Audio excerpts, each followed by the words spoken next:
போல் ட்ரெஸ்ஸுக்கு தகுந்தாற் போல் சப்பல்களும், ட்ரெஸ்ஸுக்கு தகுந்தாற் போல் வளையல்களும், ஆடைகளுக்கு தகுந்தாற் போல் மேட்சுக்கு மேட்சாக வாங்கக்கூடிய இன்றைய சூழல்களிலே ஆடைகளிலே நாம் அதிகமாக நபிகள் நாயகம் ஸல்லல்லாஹு அலைஹி வஸல்லம் சொன்னது போன்று வீண் விரயங்களை நாம் செய்து கொண்டிருக்கிறோம்.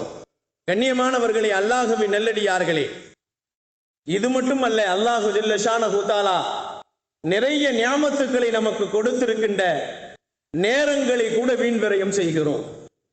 வீண் விரயங்கள் செய்வதனால் எந்த பிரயோஜனத்தையும் நாம் பெறப்போவதில்லை. சும்மா உட்கார்ந்திருந்தால் அடுத்தவனை பற்றி பேசிக் கொண்டிருக்கிறோம்.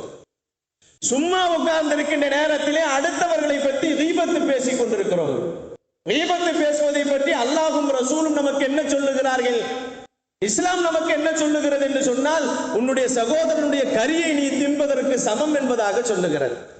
இதைவிட இன்னொரு விஷயம் என்னவென்று சொன்னால், இருப்பதை பேசுவது புறம், இல்லாததை பேசுவது இட்டுக்கட்டு என்பதாக சொன்னார்கள் பெருமான் ஸல்லல்லாஹு அலைஹி வஸல்லம்.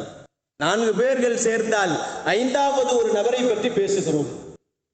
4 பேர்கள் இருக்கிற இடத்திலே ஒரு மனிதர் எழுந்து போய்விட்டால் அந்த 4வது பேரை பற்றி நாம் புறம் பேசிக் கொண்டிருக்கிறோம் அல்லவா?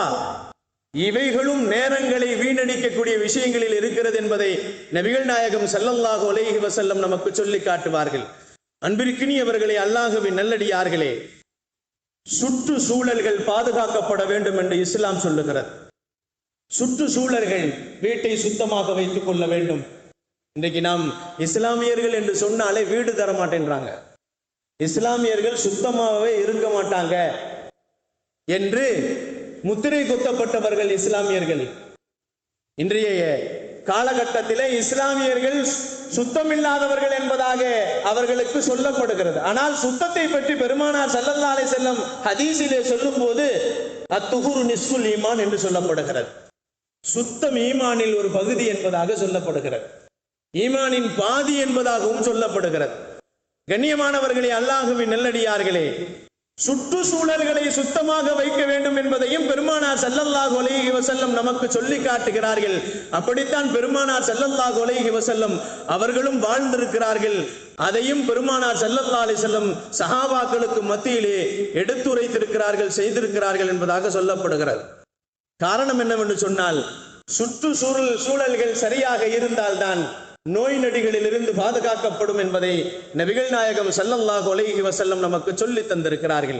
காரணம் என்னவென்று சொன்னால், அல்லாஹ் பரிசுத்தமானவன், அவன் பரிசுத்தத்தை தான் பிரியப்படுகிறான்.